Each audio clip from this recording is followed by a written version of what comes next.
Hi viewers, welcome to our channel. ప్రస్తుతం మనతో పాటు ప్రజా హక్కుల నేత ప్రొఫెసర్ హరగోపాల్ గారు ఉన్నారు. వారితో ఒకసారి మాట్లాడదాం. సార్ నమస్కారం. సార్ నమస్కారం. సార్, తెలంగాణలో మనం చూస్తున్నాం ఫోన్ ట్యాపింగ్ వ్యవహారం ఎంత సంచలనంగా మారింది, ఎంత చర్చనీయాంశంగా మారిందో చూస్తున్నాం.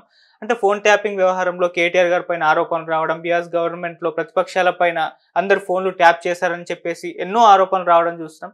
చాలా మంది అప్లోడ్ గా మారారనుకుంటున్నా అని కూడా అంటున్నారు. అసలు ఫోన్ ట్యాపింగ్ వ్యవహారం అసలు ఏం జరిగింది సార్? నిజంగా బీఆర్ఎస్ గవర్నమెంట్ తప్పు చేసిందా? కేటీఆర్ గారి పైన వస్తున్న ఆరోపణలో నిజం ఎంత ఉంది సార్? మీ ఒపీనియన్ దీనిపైన? అంటే ఫోన్ ట్యాపింగ్ అనేది అంటే ఇది కొత్తదేం కాదు. ఇది చాలా కాలంగా ప్రభుత్వాలు ప్రతిపక్ష పార్టీల మీద లేదా వాళ్లకు కాస్త అంటే పోటీగా ఉన్న వాళ్ళ మీద లేదా సమాజంలో వాళ్ళకి సమస్యాత్మకంగా అనిపించిన వాళ్ళ మీద కొంత వినడం అనేది, దీనికి చట్ట ప్రకారమే కొంత వాళ్ళకు అనుమతి ఉంది. దానికి ఒక ప్రొసీజర్ ఉంది, ఎవరిది వినాలి ఎవరిది వినకూడదు. కానీ ఈ ఫోన్ ట్యాపింగ్ ఇప్పుడు వచ్చిన వివరాలు ఏవైతున్నాయో దాన్ని బట్టి చూస్తే అది దానికి ఏమి ఒక రీతి కానీ నీతి కానీ ఏమి ఉన్నట్లేదు. మొత్తంగా అందరిది విన్నారు.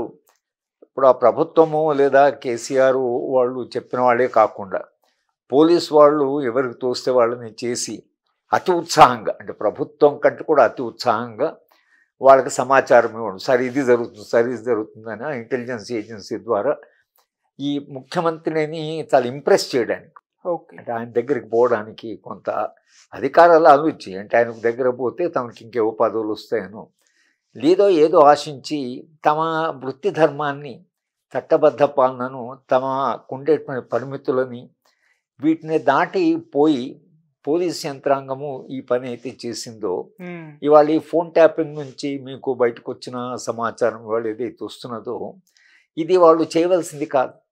నిజానికి ఒకవేళ ప్రభుత్వం అడిగినా ఏ పరిమితిలో మేము చేయగలము, దేన్ని మేము చేయకూడదు, దీనికి చట్టం అంటూ ఉంది అని ప్రభుత్వానికి చెప్పాలి.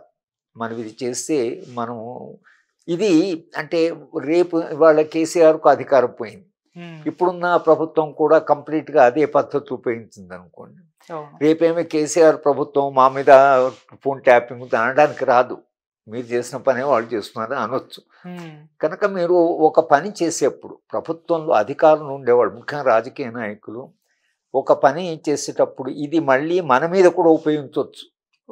కనుక మనం కొన్ని పరిమితులు, కొన్ని ప్రమాణాల ప్రకారమే మనము ఇలాంటి పనులు చేయాలి. కానీ చట్టాన్ని దాటి మనం ఈ పనులు చేస్తే రేపు వ్యవస్థకు చాలా నష్టము, వ్యవస్థకు ప్రమాదం. ప్రజాస్వామ్య వ్యవస్థలో అపోజిషన్ పార్టీస్ ఉంటాయి, వాళ్ళు మాట్లాడుకుంటుంటారు.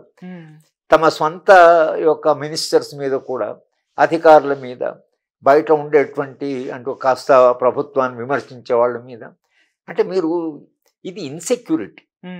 ఇటువంటి ఫోన్ ట్యాపింగ్ ఇంత విస్తృతంగా చేయడానికి అధికారంలో ఉండే వాళ్ళకి తమ మీద తమ విశ్వాసం లేకపోవడం, తాము చేసే పని మీద, తర్వాత తమ మీద తమకు విశ్వాసం ఉంది, సమాజంలో మనకు గౌరవం ఉంది, రేపు మళ్ళీ మనం ఎన్నికవుతాం, మనం చేసే మంచి పనుల వలన లేదా ప్రజాభిప్రాయం వలన మనం గెలుస్తాం అన్నప్పుడు ఇంత ఫోన్ ట్యాపింగ్ అవసరము లేదు. కానీ మేము అధికారంలోకి వస్తామా రామా, రేపు ప్రజలు మనని ఓడిస్తారా అని నిరంతరంగా ఈ భయపడుతున్నటువంటి వాళ్ళే ఈ పని చేస్తారు. కేసీఆర్కు నిజానికి ప్రజల్లో చాలా బలం ఉండింది, ఆయన ఉద్యమం నుంచి వచ్చాడు. ఎందుకు అంత విశ్వాసం లేకుండా పోయిందో మనకు తెలియదు. రెండవది ఏంటంటే అధికారం పోతే ఎట్లా, ఈ భయం ఎట్లుంటే అంటే పిచ్చలవిడి అధికారం ఉపయోగించే వాళ్ళకి అధికారం పోతే ఎట్లా అనేది. కానీ అధికారాన్ని చట్టబద్ధంగా ఉపయోగించినప్పుడు అధికారం పోయినా అపోజిషన్లో leader of the opposition cabinet rank ఉంటుంది. మళ్ళీ మీరు గెలిచిన ప్రభుత్వంతో పోరాడచ్చు, మళ్ళీ మీరు అధికారంలోకి రావచ్చు. రాజకీయాలు ఒక నిరంతరమైనటువంటి ఒక ఘర్షణ కదా. ఆ ఘర్షణను మర్చిపోయి మీరు ఏది అంటే విచ్చలవిడిగా అధికారాన్ని ఉపయోగించడం, ఫోన్ ట్యాపింగే కాదు, ఈవెన్ వ్యక్తిగతంగా కూడా యంత్రాంగాన్ని దురుపయోగం కేంద్ర ప్రభుత్వం కూడా చూస్తూనే ఉన్నాం.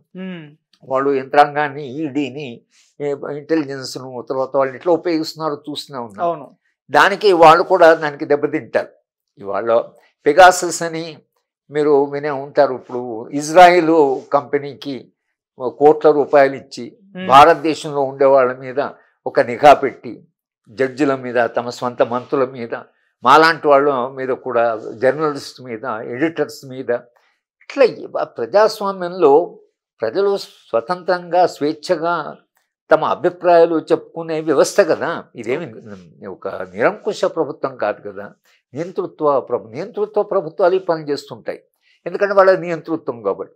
కానీ మీకు ప్రజాస్వామ్యంలో నిరంతరంగా సంభాషణ ఉండడం వల్లనే, ఒక ప్రతిపక్షం ఉండడం వల్లనే, లేదా సమాజంలో పౌర సమాజంలో ఉండి భావాలని చాలా అంటే నిజాయితీగా చెప్పేవాళ్ళు, వీళ్ళందరి మీద మీరు వాళ్ళు చెప్తూనే ఉంటారు. ఇప్పుడు మా లాంటి వాళ్ళు ఉన్నాం అనుకోండి, మా మీద మీరు నిఘా పెట్టి ఫోన్ ఏం అవసరం లేదు. మనకుండే అభిప్రాయాల్ని మనం పారదర్శకంగా నిరంతరంగా సమాజానికి చెప్తున్నాం. ఇప్పుడు మా అభిప్రాయం ఏంటో ఇప్పుడు మీ మీడియా వాళ్ళకి వస్తే తప్పకుండా మీతో పంచుకుంటున్నాం. ఇది ప్రజలకు తెలియాలని కదా మేము కనుక్కున్నాం. ఇటువంటి వాళ్ళ మీద నిఘా పెట్టవలసిన అవసరం ఏముంది అంటే, తమ మీద తమ విశ్వాసం లేకపోవడం. అధికారం పోతే ఎట్లా కనుక అధికారం పోకుండా కాపాడుకోవాలంటే ఎవడెవడు ఏం చేస్తున్నాడు సమాజం, ఎవడు మన గురించి మాట్లాడుతున్నాడు, ఎవడు మనకు నెగిటివ్గా.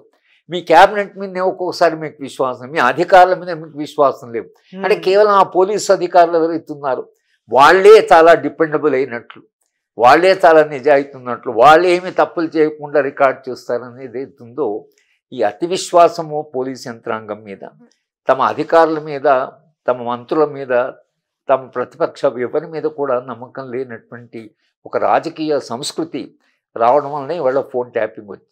పోనీ ట్యాపింగ్ చేసిన వాళ్ళు ఎవరైతే అందరూ బయటకు వచ్చారో, పైన అధికారుల నుంచి కింద అధికారుల దగ్గర చెప్పవలసిన సమాచారం కంటే ఎక్కువ చెప్తున్నారు. మళ్ళీ ఈ ప్రభుత్వానికి కాస్త దగ్గర పోదామని మీరు చేసిన పని చేశారు, అదే లిమిటెడ్ ఇన్ఫర్మేషన్ మేము ఏం చేసాము ట్యాపింగ్లో అనేది ఆ మాత్రం చెప్తారు.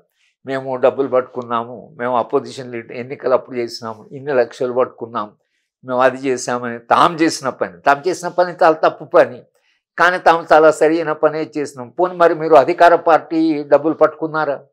మీరు డబ్బులు ఎన్నికల్లో ఖర్చు పెట్టకూడదు, డబ్బులు తీసుకోపోకూడదు అని ఒక ప్రమాణం ఉంది. మంచిదే, మీరంతా ప్రతిపక్ష పార్టీలు అక్కడ 30 లక్షలు పట్టుకున్నాం, ఇక్కడ 1 కోటి పట్టుకి చెప్తున్నారు. మీరు అదే ప్రమాణం పెడితే అధికార పార్టీ మీరు పట్టుకోలే కాకుండా మేము అధికార పార్టీ డబ్బుల్ని మా పోలీస్ మ్యాన్లలో మేము తీసుకెళ్ళి పంచామని అది చెప్పవలసిన అవసరం లేదు. అది ఫోన్ ట్యాపింగ్లో బయటికి రాదు అది. కానీ ఇప్పుడు ఎంత దూరం వెళ్ళిపోయారంటే, అప్పుడు ఎంత విచ్చలవిడిగా వాళ్ళు అధికారం, ఇప్పుడు అంత విచ్చలవిడిగా చెప్పేస్తున్నారు. అంటే పోలీసు వ్యవస్థలో ఉండే సంస్కృతి ఏదైతుందో ఇది వ్యవస్థకే ప్రమాదం, ప్రజాస్వామ్యం విలువలకి ప్రమాదం. తర్వాత మొత్తంగా రూలింగ్ పార్టీ కూడా అదంతా ప్రయోజనం కాదు. ఎందుకంటే చాలాసార్లు తప్పుడు సమాచారం కూడా ఇస్తుంటారు. ముఖ్యమంత్రికి ఫలానా సమాచారం ఇస్తే ఆయన చాలా ఆనందపడతాడు అని వీళ్ళు అనుకుంటే అది పోయి చెప్తుంటారు. ఎవరైనా ఆ మంత్రి మీద వీడికి ఏమైనా తేడా ఉంటే, లేకపోతే కొంత పోలీస్ యంత్రాంగం అది పోయి చెప్తున్నారు, సార్ ఆయన ఆ పని చేస్తున్నాడు సార్, ఈ పని చేస్తున్నాడు సార్ అని చెప్తుంటారు. ఇది మొత్తంగా ఇవాళ మనకు బయటకు వచ్చినటువంటి సమాచారం చాలామందికి కొంత ఆశ్చర్యంగా ఉంది, బహుశా కొందరికి షాకింగ్గా ఉంది. కానీ ఇప్పుడు ప్రభుత్వము ఓడిపోయినటువంటి వాళ్ళు తమని ఎట్లా ఇప్పుడు డిఫెండ్ చేసుకుంటారు? ఈ ఫోన్ ట్యాపింగ్ వ్యవహారంలో వాళ్ళు చెప్పే జవాబు ఏమిటి? ఫోన్ ట్యాపింగ్ ఇల్లీగల్ అన్నప్పుడు రేపు కేసు వేస్తే మొత్తం ఇదంతా ట్యాపింగ్ చేసిన వాళ్ళే వాళ్ళు చెప్తున్నారు మేము ట్యాపింగ్ చేశామని. మేము పై అధికారులు చెప్తే చేసామంటే ఒకటి చేయడం తప్పు, దానికి చట్టబద్ధంగా వాళ్ళు శిక్షార్హులే. అలాగే చేయించిన వాడిది కూడా తప్పు పైనుంచి, కానీ ఆ పైనుంచి ఇన్స్ట్రక్షన్ ఇచ్చిన వాడిది అక్కడ రికార్డ్ అయి ఉండదు. రేపు నిజంగానే టీఆర్ఎస్ పార్టీ వాళ్ళను లేదా బీఆర్ఎస్ పార్టీ వాళ్ళని పిలిచారు అనుకోండి, మీరంతా చట్టానికి వ్యతిరేకంగా అంటే మేము ఎక్కడ చెప్పాం వాళ్ళే అతి ఉత్సాహంగా చేశారన్నారు అనుకోండి, మీరు ఎవిడెన్స్ వాళ్ళు ఏం చెప్తారు? తర్వాత ఇది యంత్రాంగం ఏమో అక్కడ రికార్డ్ అయింది, ఇప్పుడు కన్ఫెషన్ కూడా చేసేసారు. కనుక మొత్తంగా ప్రజాస్వామ్యంలో ఇలాంటి అనారోగ్యకరమైనటువంటి అసహ్యకరమైనటువంటి పద్ధతులు ఏవైతున్నాయో ఇవి దీర్ఘకాలికంలో భారతదేశ ప్రజాస్వామ్య వ్యవస్థ యొక్క పునాదుల్ని దెబ్బతీసి అంతిమంగా వీళ్ళందరూ ఎలా నిలిచిపోతారు చరిత్రలో అంటే ప్రజాస్వామ్య వ్యవస్థను ధ్వంసం చేసిన వాళ్ళుగా నిలిచిపోతారు. కానీ కొన్ని ప్రజాస్వామ్య విలువలకు నిలబడి ప్రజాస్వామ్యాన్ని కాపాడారు అంటే చరిత్ర రాయదు. చరిత్ర ఏం రాస్తుందంటే ఈ దేశంలో నిజంగానే ప్రజాస్వామ్యం ధ్వంసమైపోతే ఎవరెవరు కారణమని చరిత్రకారుడు చెప్పినప్పుడు వీళ్ళందరూ దానికి దోషులైపోతారు చరిత్రలో.